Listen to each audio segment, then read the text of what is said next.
Good morning, everybody. How are we all doing? Sam here, United People's TV. It's Wednesday, and it's a nice, quiet show. Is it sod? I say this all the time. I think I'd have no idea what's going on with Manchester United unless I did these shows. So I hope you all enjoy them with me. We'll speak about what we got on here today. The De Gea situation. That does not look good. That does not reflect well on Manchester United. We're going to run through the stories that emerged yesterday that De Gea had signed his contract renewal only for Manchester United and specifically Erik ten Hag to veto it at that point. We're going to discuss that a little bit later in the show. We're going to be speaking through the financial results yesterday. Q3 results. What were they? What do they mean? What does it all mean? I'll run through that. We'll speak about the AGM, the annual general meeting that's going on today in New York. What is that? What does that mean? The latest on a takeover from Mike Keegan. Then we're going to speak about transfers because that's the mad thing about all of this madness that's going on around our football club. It's the transfer window. Arsenal are there putting in £105 million bids for Declan Rice. Spurs are on the verge of agreeing a deal for James Maddison. I think yesterday they announced a deal for their new goalkeeper. Liverpool have already signed McAllister. City have already signed Kovacic. Chelsea have already sold 465 players and are probably going to sell another 304. There's a lot of movement going around us, but we're a little bit stuck in the mud with everything that's going on. I'm going to try and cover it all today. I'll do my best. I'll probably miss some things. But who's down there in the comments?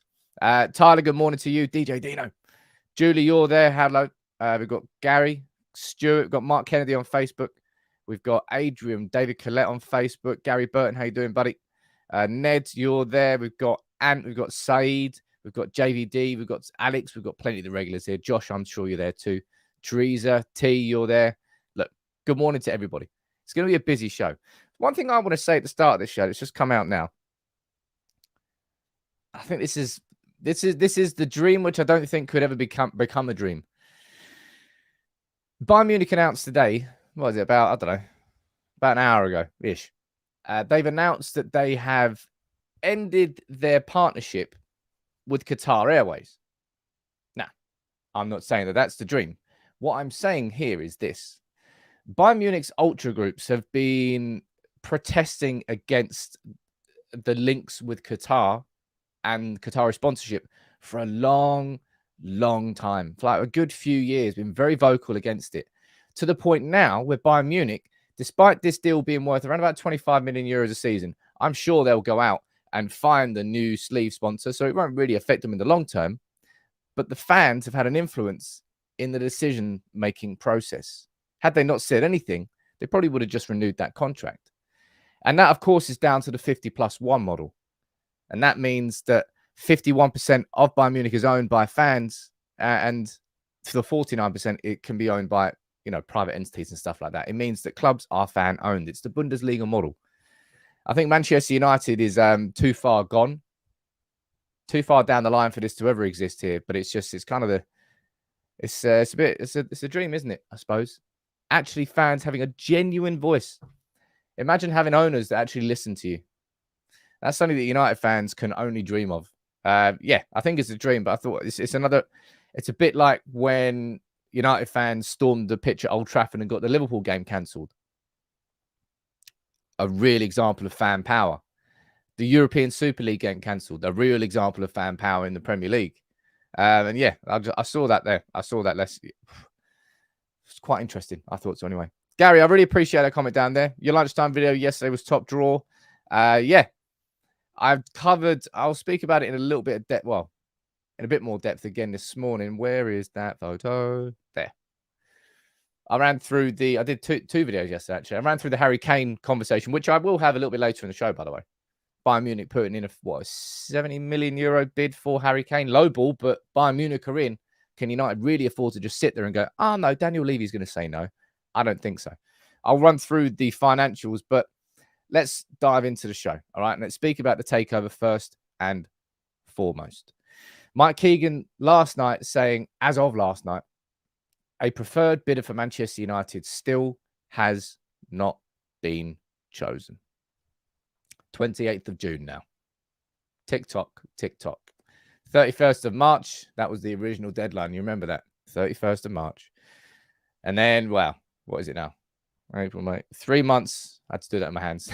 It's been a long time. 3 months later, we're still sitting here.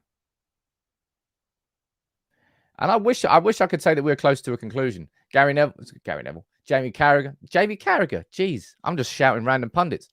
Rio Ferdinand was the one who went on record to say that a Qatari takeover was imminent.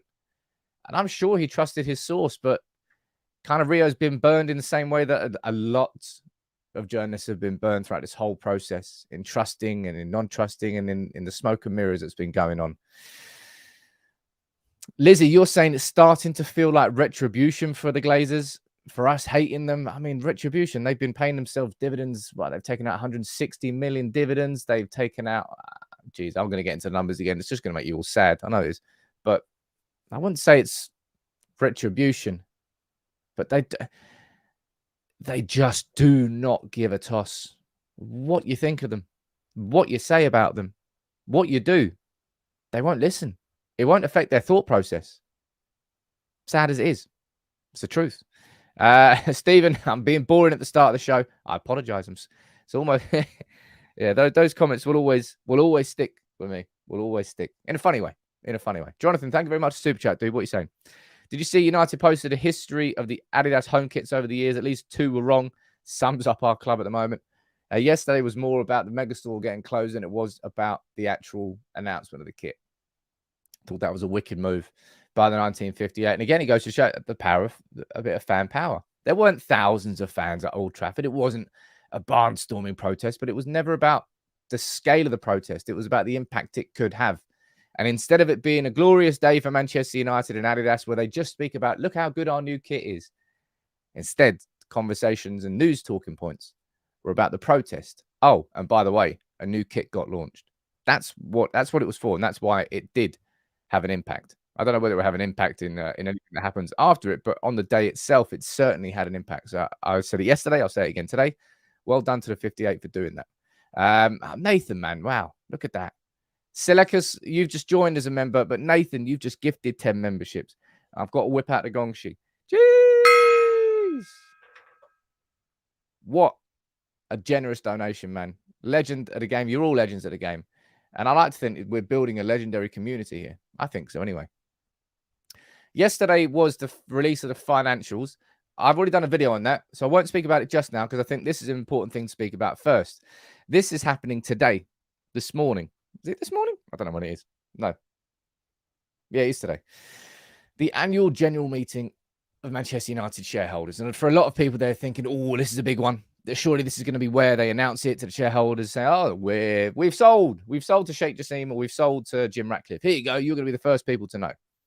I'm going to run through what is expected to be discussed at this AGM meeting. Spoiler alert. It's a bit boring. It's a bit, spoiler alert, I don't think it's going to be what you want it to be.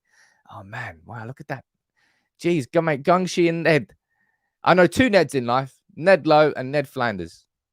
I don't know the other actual Ned. I've never actually met both of you. I just know of 2. Big up to you. I'm just waffling about Neds now. Big up, mate. Gungshi as well. The man who the gong is named after.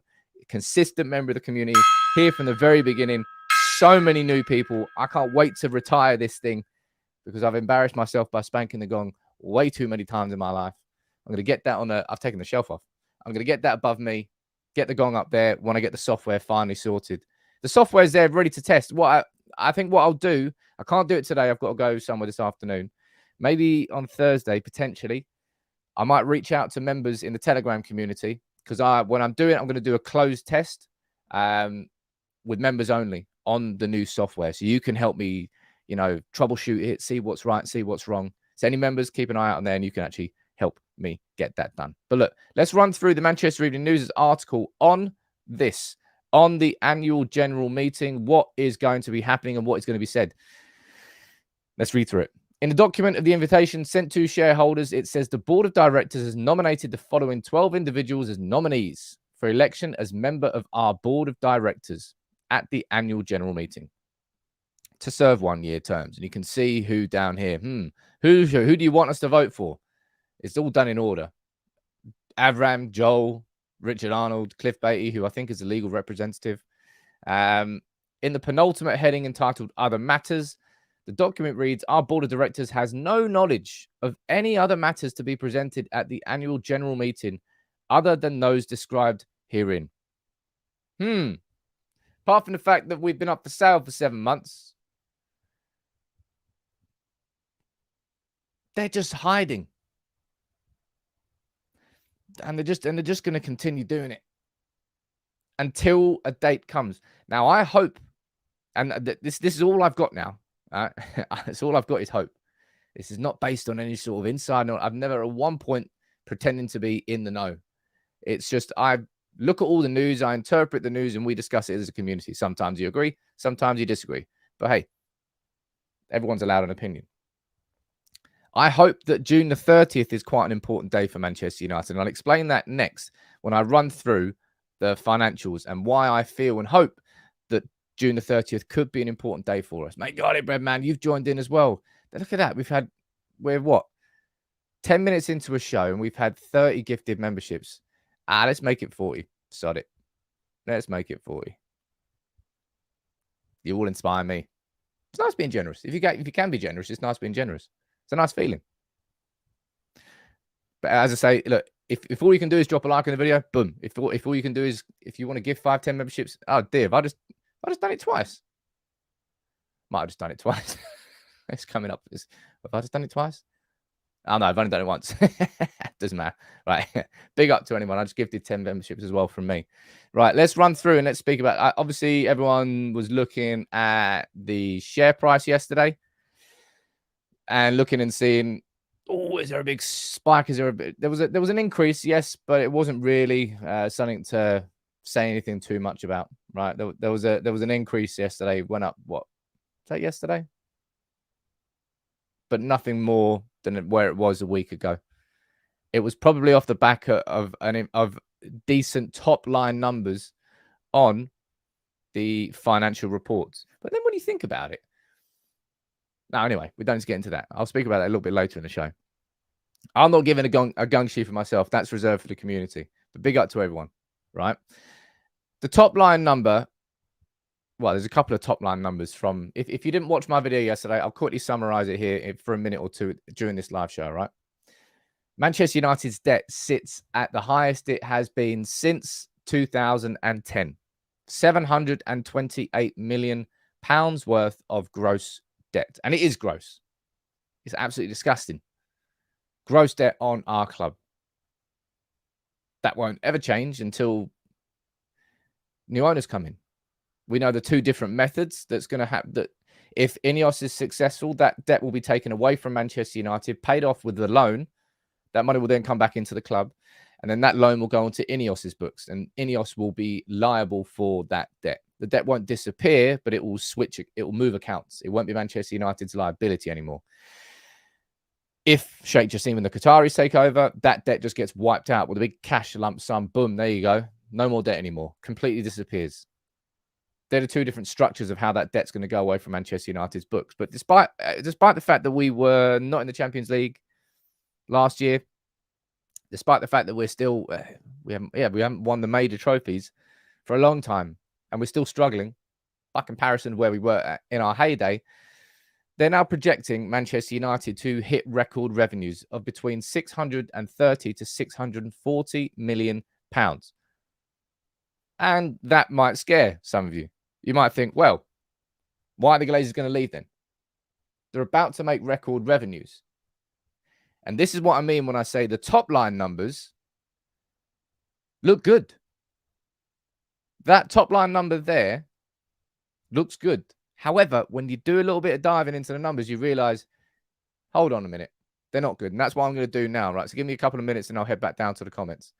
So we skip over here to look at the numbers. And I know it's boring. I know it might feel like a maths class, but it's important. We can see here this. This is the quarterly report that was released yesterday. And this is the number I want you to focus on here. Operating loss. So despite Manchester United being on course for record revenues in the region of 630 to 640 million pounds in the 3 months leading up to the 31st of March, the club lost £4.7 million. It was operating at a loss. We go to the 3 months before that. Spoiler alert, we also lost money. All right. And what do you think happened in the 3 months before that? Again, spoilers, we lost money. So in all three of the quarterly reports of so far, all right, this season, Manchester United have actually posted a loss, despite the fact that we are on for record revenues. Now that tells you everything you need to know about the condition of Manchester United as a business. We are not in a good, healthy shape, despite record revenues, and you can't really ask for more than record revenues. We're operating at a loss.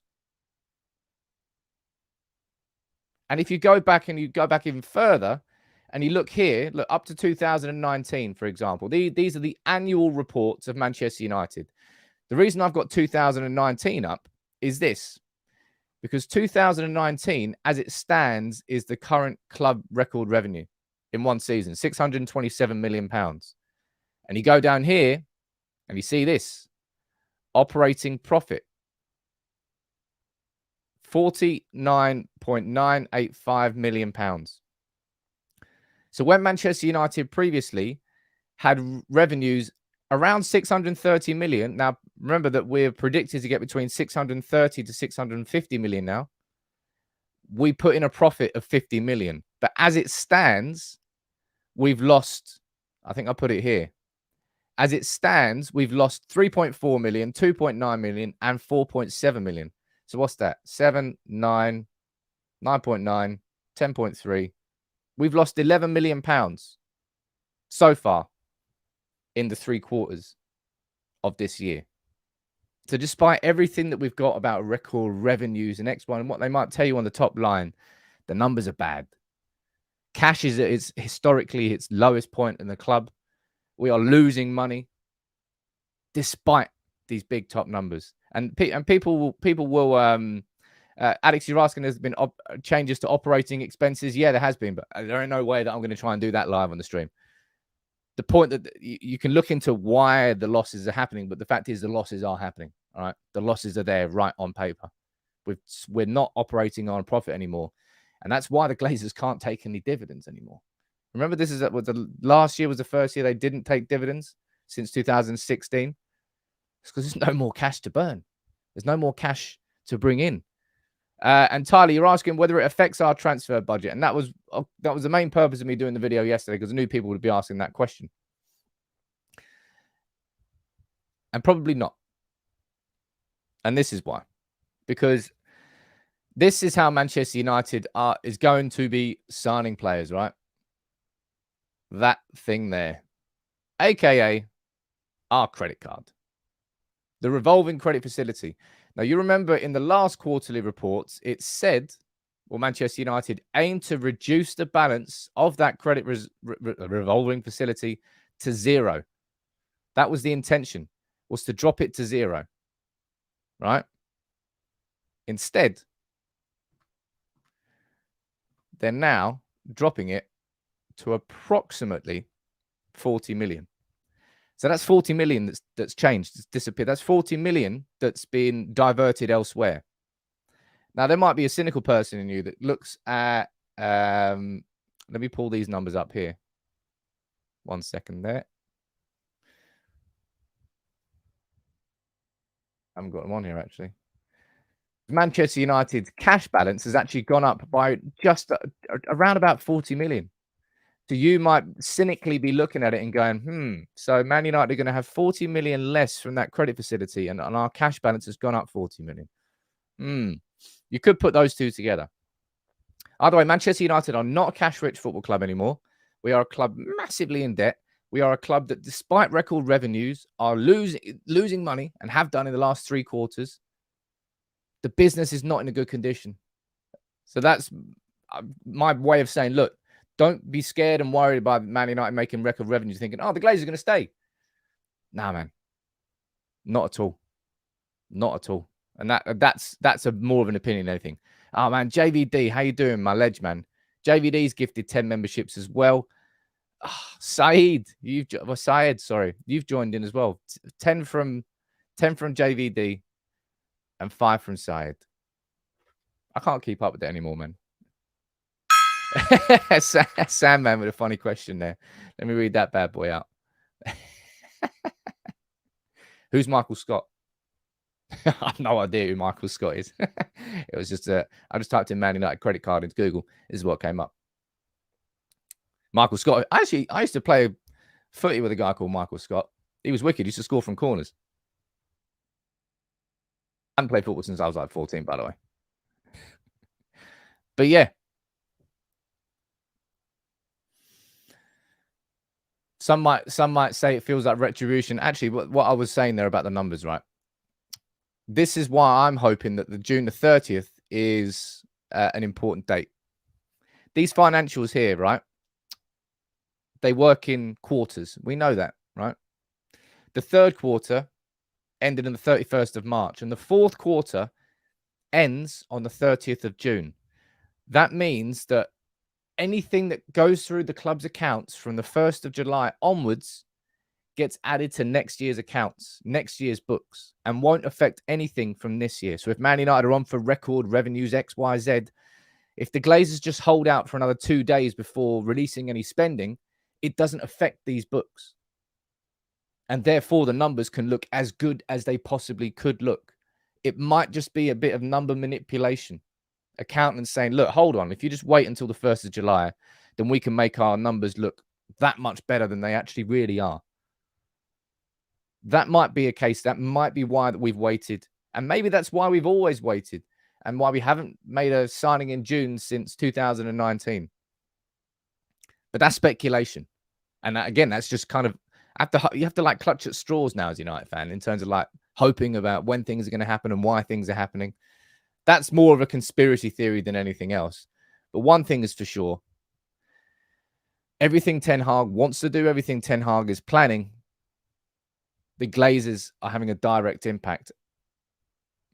Carl, you called it creative accounting down there. Well, Barcelona were very good at that. It might be that. It might not be that. But look, after June the 30th, if all of a sudden we start seeing movement, maybe you can correlate those two things. And I hope so, because movement's got to start. But I tell you what, and this is the most important talking point of today, right? It's the De Gea situation. I didn't do a video on it yesterday. I wanted to wait until the story came out a little bit more. More information has come out on the story now. So I'm going to run through it all with you, and you can let me know what you think in the comments below. Brian, how you doing, buddy? You're saying, hi, Sam, it's my birthday today. I've been watching your channel for a year, and I love it so much. Thank you for your hard work. Have a pint with me. I'll have a pint maybe at some point. I hope we can do a live show. I think I'd like to do a live podcast at some point. I think that'll be a pretty cool thing to do. But big up to you, Brian. Everyone say happy birthday to Brian in the comments below. But let's talk here, as I said, about De Gea. Because you all know full well, right? Most sadly, you just gifted 1 membership to Colin Beck. What a ledge. You know full well how much I think De Gea should be leaving the club, right? I've made my opinion pretty clear on that for quite some time, and my opinion on that hasn't changed. However, here we have another Manchester United player. Now, my personal take on this is I'm not using the word legend with David De Gea because I think that word is just, it's been diluted. Like, Bobby Charlton is a legend of this club, right? Paul Scholes is a legend of this club. Am I really going to be putting David De Gea in the same category as those two? Eric Cantona is a legend of this club. I'm not. He's been a very good player. He's been a great player for this club. I can't use the word legend. I think it just gets diluted and thrown around a bit too much. However, man, he has been mistreated here. This really does not reflect well on Manchester United at all. And it really points towards a lack of connected thinking between the club, between Ten Hag and the owners. I'm going to run through the story from The Athletic, which gives a bit more information on it. And I feel like this, I might do a lunchtime video on this because I feel like it deserves more of a spotlight because it really points towards the problems still going on behind the scenes. Right, let's run through the article. Without it ever being formally announced, De Gea reached an agreement with United towards the end of last season. He had been earning 375 grand a week on a deal that expires at the end of June, making him the highest paid player. Something had to give, and his new offer was on drastically reduced terms. De Gea accepted it. He also signed it. And as everyone headed off for the summer break, De Gea told his teammates he'd see them again in July. One problem, the paperwork was never completed at the club's end, and plainly something has changed in terms of how much United want to pay him, and also in how long they want to pay him for. De Gea was subsequently informed that the original contract offer was no longer relevant, and its new place, new terms were available that will mean another big drop in salary. And De Gea is pissed. And I do not blame him for being pissed. What's your take on this? Because if we try and think about what could have caused this, this could well be that Erik ten Hag just looking at him in the FA Cup final going, you know what? Nah, man, I'm not willing to take that risk anymore. I was willing to take that risk before, but there's been too many that his opinion, like evidence is sort of built and built and built. And he's like, no, I can't take the risk anymore. I thought I could, but I can't take the risk. That's one reason as to why Ten Hag would veto that contract offer. Another reason would be Manchester United have told Erik ten Hag about budgets that have changed and things have changed, X, Y, Z, and all of a sudden your plans have changed. And maybe the Kane situation is part of that as well.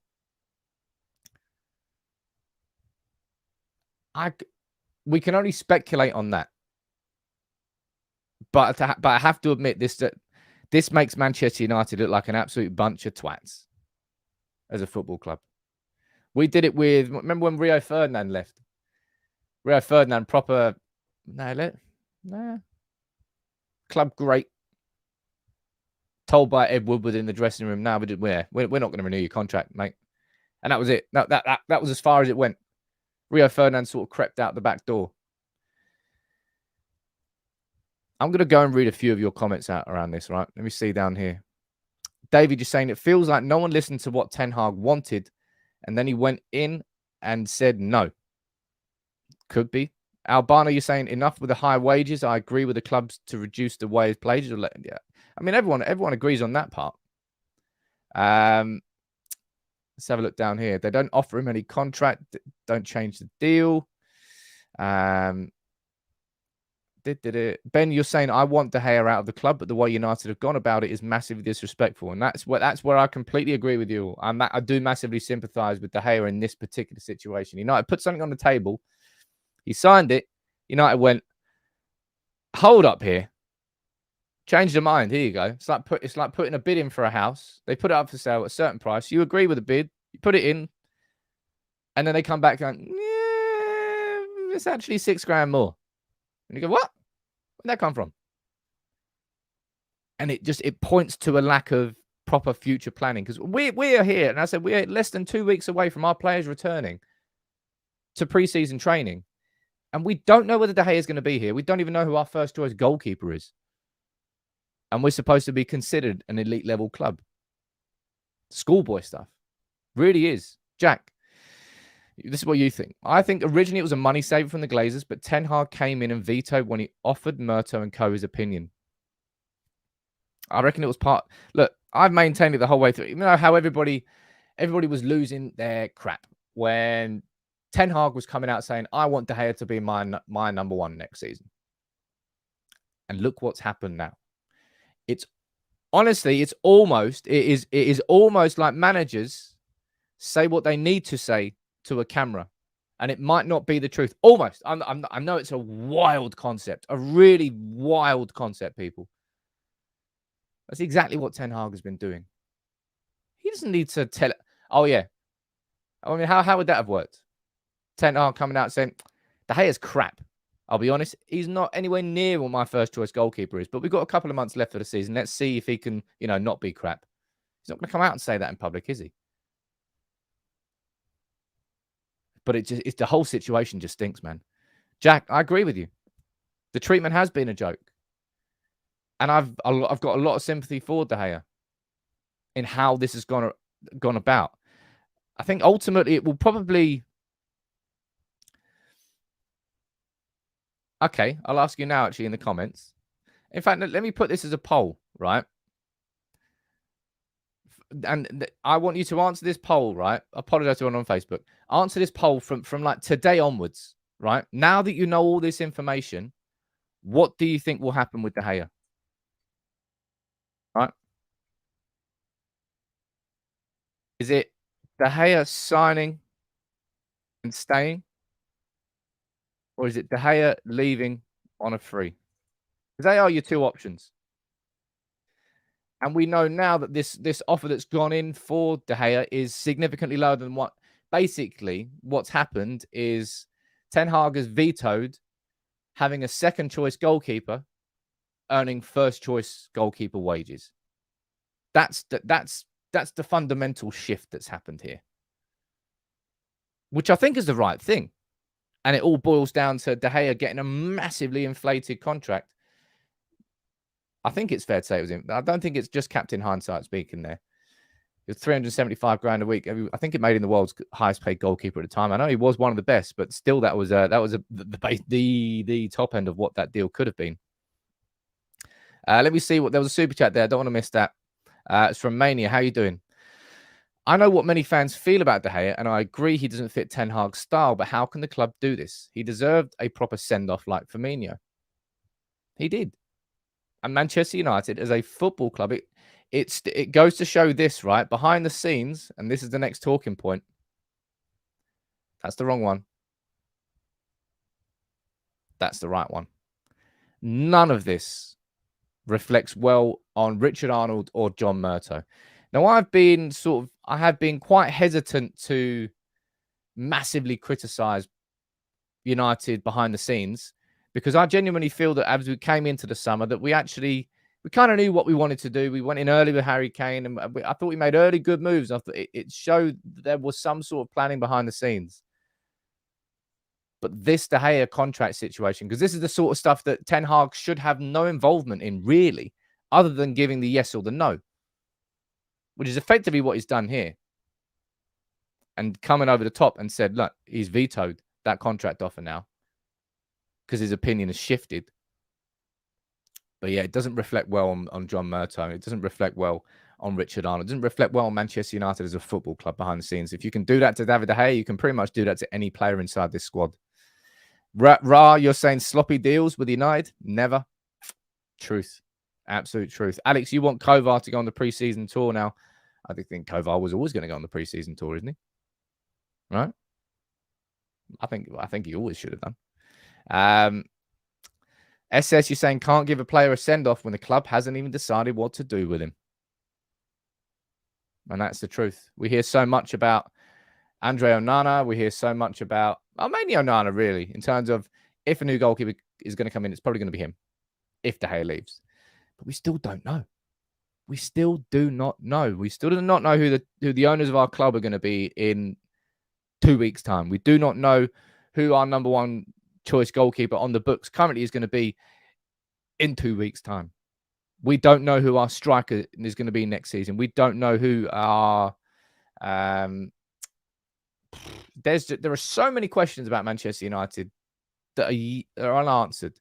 There's still time to do it, but the preseason starts. Players return in less than 2 weeks to Carrington. And at this moment in time, the only player who's been sold is Zidane Iqbal, and no player has been signed. And I think I've got this on here. I probably genuinely I have more concern about the lack of movement with player exits than I do with player signings at this moment in time. It'll frustrate me, sure, but I think we can still get these signings done, and I think there's still time for that. However, the severe lack of of movement with anything, really, when it comes to a proper player sale. Like, Maguire's been linked with Spurs. Yeah, that's about it. McTominay's been linked with West Ham and Newcastle. Yeah, nothing going on there. But there's so many.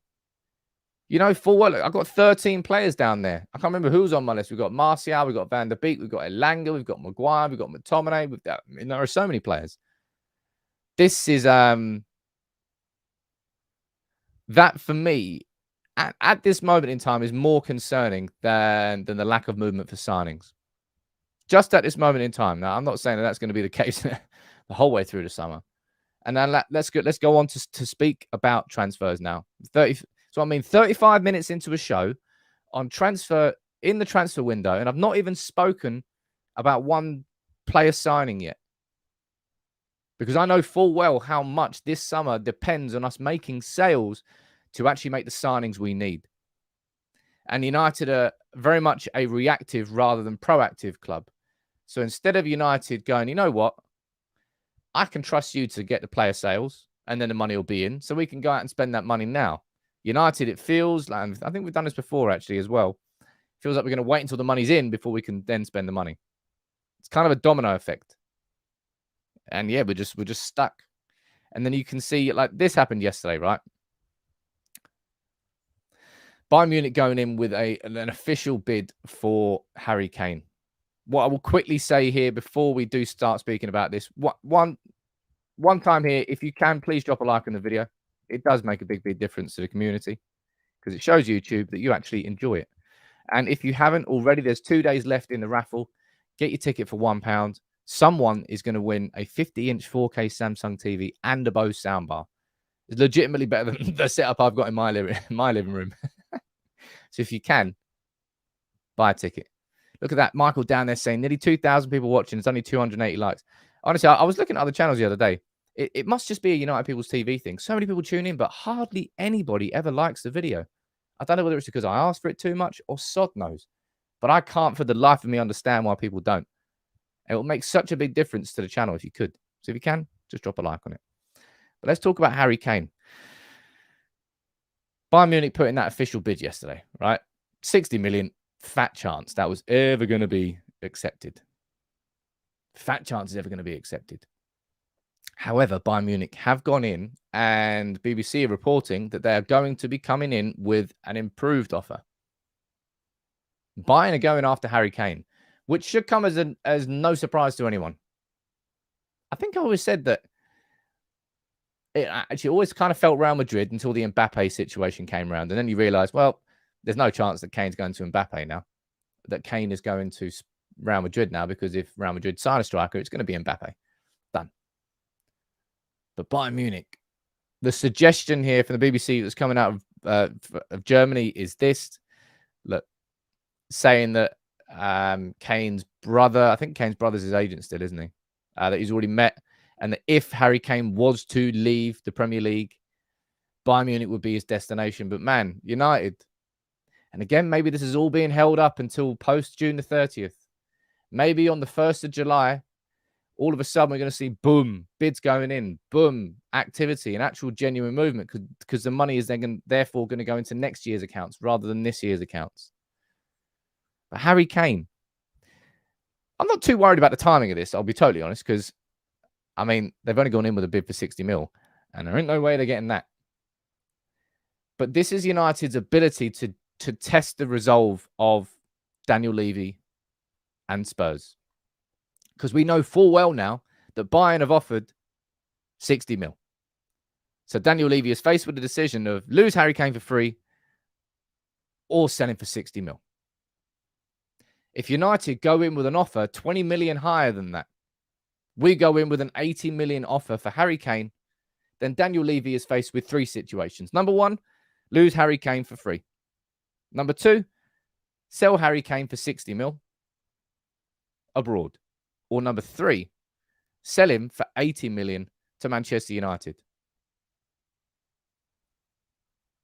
How stubborn is Daniel Levy that he will not sell Manchester United to Manchester United? You could find out if we go in with a bid that's 10, 15, 20 million higher than Bayern Munich.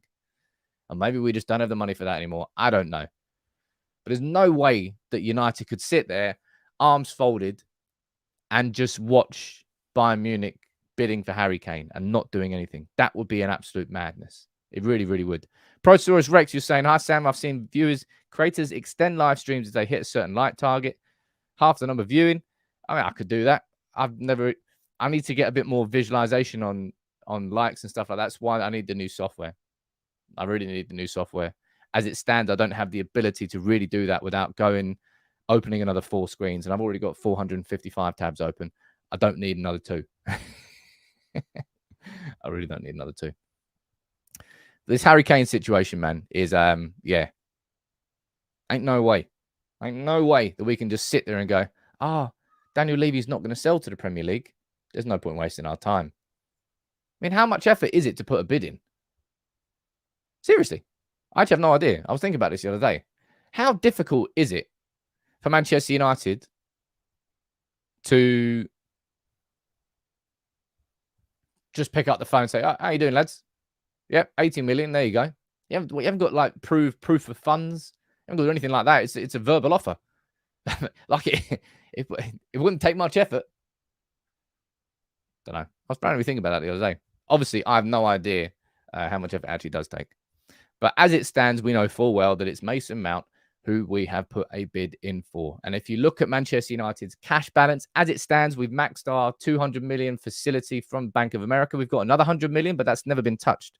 So I don't know whether that's just kept as an overdraft for the business rather than signings.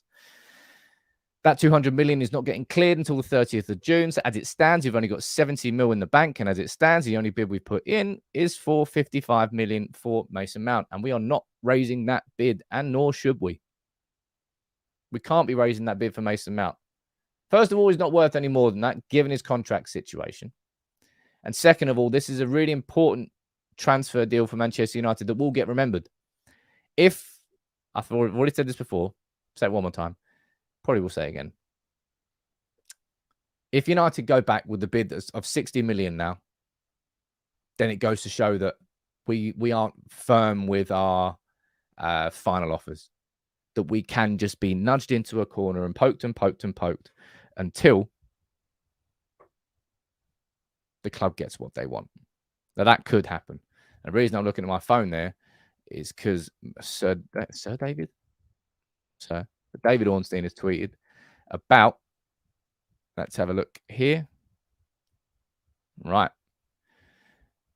And this is kind of makes it all the more frustrating when Manchester United are sitting here and we're arguing about this Mason Mount deal, and that's pretty much as much as we've gone so far. But this, right? Arsenal last night, man, it kind of makes you rub it. Arsenal putting in a bid worth up to £105 million for Declan Rice.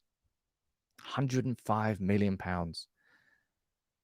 Will be a British record. Will be an incredible signing for Arsenal or Man City. But apparently,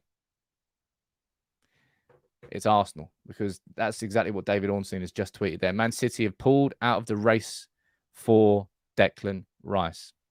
Man City pulled out the race to sign Declan Rice. City matched the 90 mil proposal, but Arsenal returned on Tuesday evening with that one there for an initial fee of 100 mil. Thank you very much, Chelsea. Thank you very much, PSG. The progressive craziness of transfer fees, it's only going to get worse. And that's what makes it so difficult to really argue about the value of a player anymore. I've got no idea. Because these values are stupid.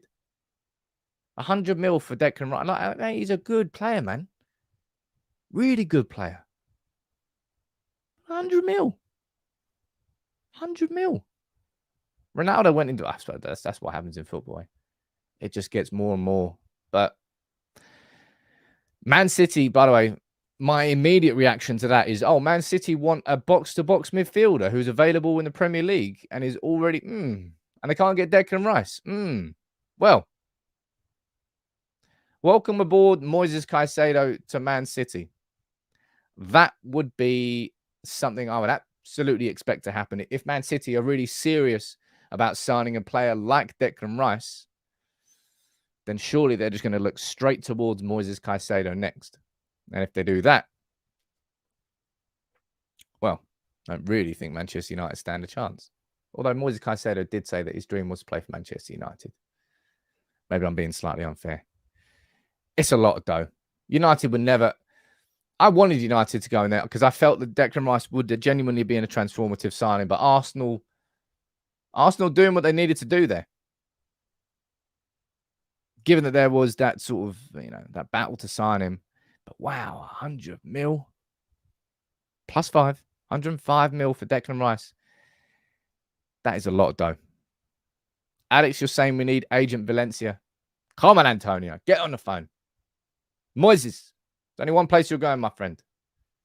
Valencia was so...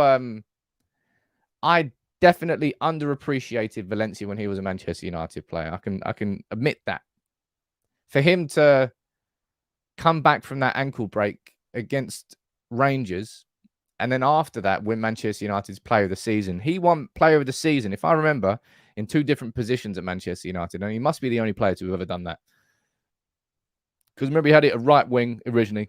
And then when he became that mad, auxiliary right back, when that was at a period where it was just Antonio Valencia would never lift his head up when he was crossing. He just put his foot through it, and Rooney would just somehow get on the end of it. I think that was at a point where Rooney was just banging in headers for fun from Valencia crosses. I'm pretty sure he won Player of the Season at right wing and right back. Definitely underappreciated. But look, Antonio, if you fancy getting on the phone to Moises, come on. All right. But look, you have to be impressed by what Arsenal are doing here. You have to be impressed by the resurgence of Arsenal in the last couple of years. Mikel Arteta was trusted, backed, and it's proven fruitful. And now this summer, they're going to be spending 105 million on Declan Rice, 65 million on Kai Havertz, 45 million on Urian Timber. 3 real squad depth changing signings, and they're back in the Champions League this year. Arsenal are going to go up a level. And United have just got to sit here squabbling at this moment in time. And the squabble will continue until we've got that preferred bidder. This is exactly why I didn't come here screaming to you, today's the day. Oh, let me get your hopes up. Oh, today's not the day. And then tomorrow, I'll tell you that today is the day. But maybe it's not today. Maybe it's tomorrow. And then that day, I'll tell you that day is the day. That's what feeds hysteria. That's what gets United fans pissed off. But each to their own. I don't know when the day is going to be. Today is that annual general meeting here. That's where the shareholders meet. Nothing really significant is going to be discussed there. The directors are going to be appointed for the general meeting, but they've already said that they're not going to speak about the takeover in that meeting. I'm personally hoping that the 30th of June, the end of the Q4 accounts, the end of the annual accounts, and the beginning of the new one, I hope that is the point where Manchester United at that point go, right, okay, we can start spending now because it's going to go on next year's books. I'm hoping, but that's just kind of a blind hope. Last minute or two of the show, I will answer as many questions as I can. You can let me know in the comments. It can be about anything I've spoken about or anything I've not mentioned. I probably need to update this board here. If anybody can let me know if there's any names that I've missed on here. We've got 68. Have I updated that properly? I don't know. I need to do a recount. Who we got down there? Declan Rice.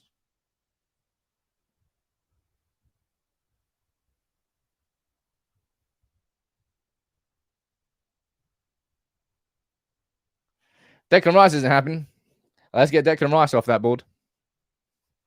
Let me see what you're saying in the comments.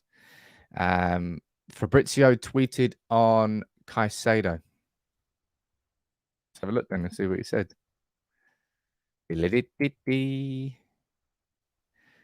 Ah, there you go. Right. My God. Are we going to sign anyone this year? Let's have a look. Chelsea are set to open talks to sign Moises Caicedo. Personal terms not an issue. Chelsea prepared to attack the deal.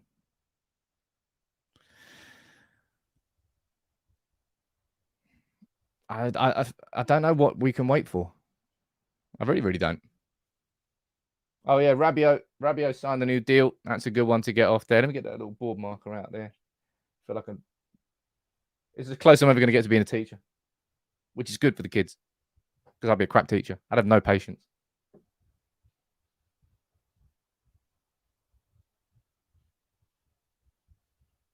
Right, that's him gone. This board's going to start getting empty. I'll get Frankie de Jong on there. I'll get Frankie de Jong. But Caicedo, looks like Chelsea are entering talks with him whilst United sit there and try and figure out who our new owners are and who our number one's going to be next season. I don't know at what point it flips and switches. I'm hoping it's the 30th of June. I hope this is just basically United being clever with the books. We'll find out, I suppose, on the 1st of July. And maybe we're just going to keep going on and on and on and on. And this will drag into next season, and we'll still be making signings when the season's started, just like we did last season. But thank you, everyone, for tuning in. I think it's a bit of a mess at this moment in time. Sad as it is. Let's see what goes on. But take it easy. I hope everyone enjoyed it. I'll see you tomorrow. Well, I'll see you at lunchtime today with the recorded video, but I'll see you tomorrow for the next live show. Unless there's a big story that breaks this evening, and then I'll be here.